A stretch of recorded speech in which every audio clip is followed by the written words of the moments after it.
네,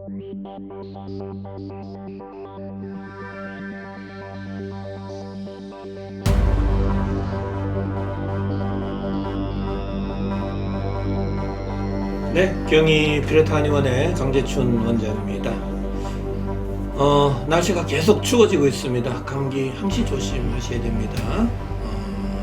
감기 걸렸을 때는 좀 이불을 팍 좀 덮고 땀을 좀 흠뻑 내주세요. 그게 오히려 더 감기를 이겨낼 수 있는 좋은 방법입니다. 제 입장에 있어서는 뭐 열이 난다고 막 해열제를 쓰는 것은 오히려 우리가 물에 빠졌을 때 허우적거리잖아요. 그때 더 힘을 빼는 것과 같은 양상입니다. 이 우리가 열이 발생한다, 근육통이 생긴다는 것도 우리가 이 차가운 기운이 들어올 때 내 몸에서 열을 많이 발생시키는 과정 속에서 그 현상이 발생하는 겁니다. 그래서 열이 발생해서 그 한사와 싸워서 이겨내야 심부온도가 적정 유지가 되는 건데, 일시적으로 열이 많이 발생한다고 열을 확 내려버리면 오히려 심부온도는 더 내려갈 수 있다라는 이야기예요. 굉장히 조심하셔야 됩니다. 그래서 우리 옛날 사람들은 우리가 감기 걸렸을 때 막 따뜻한 이 먹거리를 막 먹고 입을 푹 돌려 쓰고 땀을 흠뻑 낸 게 그 정상적인 치료 방법이다라는 이야기입니다. 자, 저희 피레토도 그걸 적극적으로 권장하고 있습니다. 자, 오늘은 피부에 가려움증을 동반하면서 장미색과 같은 작은 홍반들이 이렇게 나타나고 막 인설도 동반되는 그런 질환이 있는데요. 장미색 비강진이라는 질환입니다. 오늘은 이 질환에 대해서 좀 살펴보겠습니다. 자, 장미색 비강진의 정상 사진인데요. 자, 대표적으로 이렇게 잔잔한 이렇게 홍반들, 발적들이 막 생길 수 있죠. 이것도 마찬가지입니다. 아주 전형적인 장미색 비강진의 정상입니다. 자, 저희 한의원은 반드시 기억하셔야죠. 세균과 바이러스적인 관점, 영양학적인 관점이 아니라 세포열 에너지 대사적인 관점, 피레토 세라피적인 관점에서 모든 질환을 연구하고 분석하고 치료하고 있다는 겁니다. 꼭 기억해 주셔야 돼요. 자, 그래서 저 같은 경우는 이 심부온도를 최적화시켜주는 치료 방법을 해봤더니만 이렇게 치료가 깔끔하게 되더라라는 이야기입니다.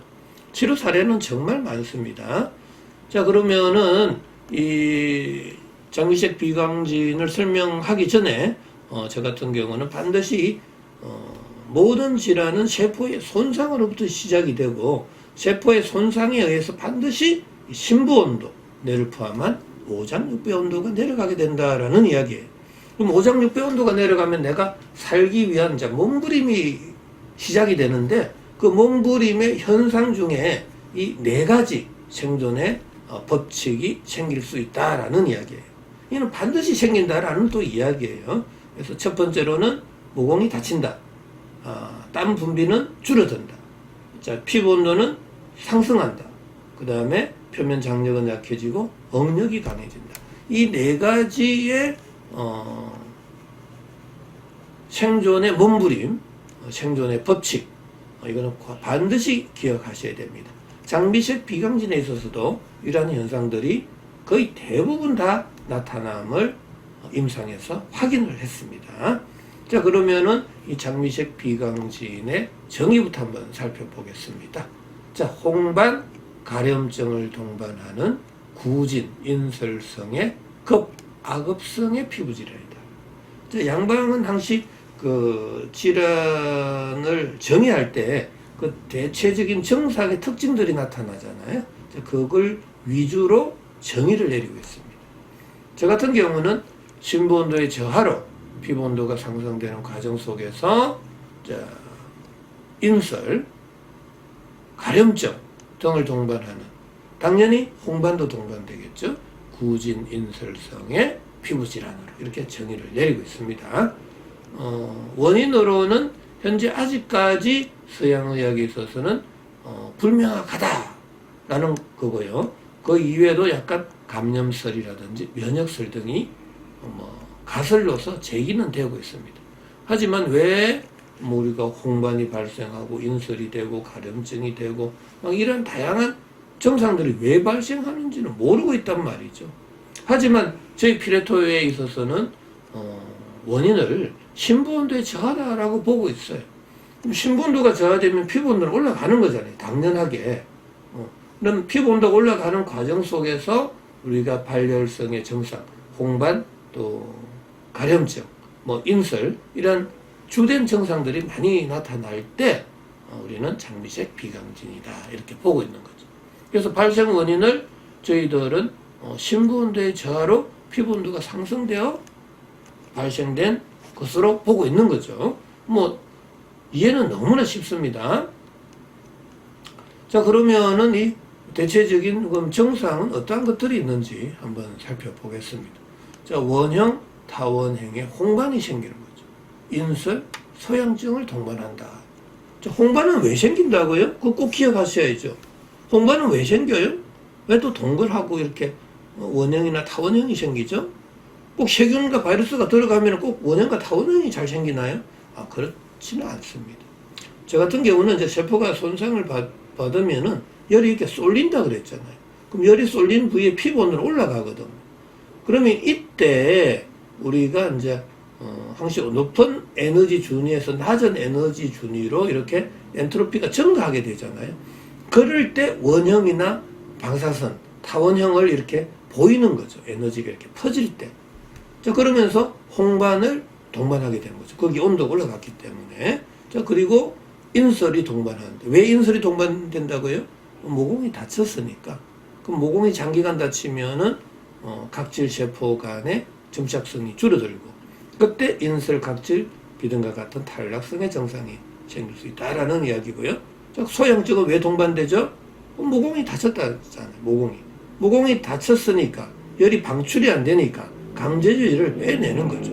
그래서 이 현상만 보더라도, 이 증상만 보더라도 생존의 4대 법칙들이 막 나타나잖아요. 홍반은 피부온도가 올라간 거고, 그렇지 않아요? 소양증은 벌써 모공이 다쳐서 열이 방출이 안 된 거잖아요. 인설은 벌써 이것도 당연히 모공이 다쳐서 우리가 피부에 수분 공급량이 안 되니까, 수분 공급이 안 되니까, 이런 인설도 모공이 다치고 땀 분비가 줄어드니까 각질 세포 간의 점착성이 줄어들어서 생겼다 그랬잖아요. 그래서 이 증상만 봐도 생존의 4대 법칙의 그 범위 내에 다 있더라라는 이야기예요. 또 전구 증상으로는 두통, 식욕, 부진, 건태감, 발열 등이 나타난다. 상기도 감염증과 유사하기도 하다. 이런 거잖아요. 그럼 우리가 제가 그랬잖아요. 세포가 손상을 받으면은 신부온도가 내려가고, 신부온도가 내려갈 때 모공이 다치는데 손발끝에서 모공이 다친다 그랬죠. 그러면 열 에너지는 몸속에서 발생된 열 에너지는 구멍이 많은 상처를 이렇게 쏠리잖아요. 이렇게. 그럼 열이 이렇게 자꾸 쏠리다 보면은 그 열이 막 위로 올라갈 거 아니에요. 위로. 그럴 때는 이 상기도 쪽으로 열이 쏠리겠죠. 그럼 상기도 감염증, 뭐 편도선이라든지 기관지가 붓거나 이렇게 할 수도 있다라는 거예요. 이렇게. 그럼 열이 더 위로 쏠리면 두통이 생길 수도 있고.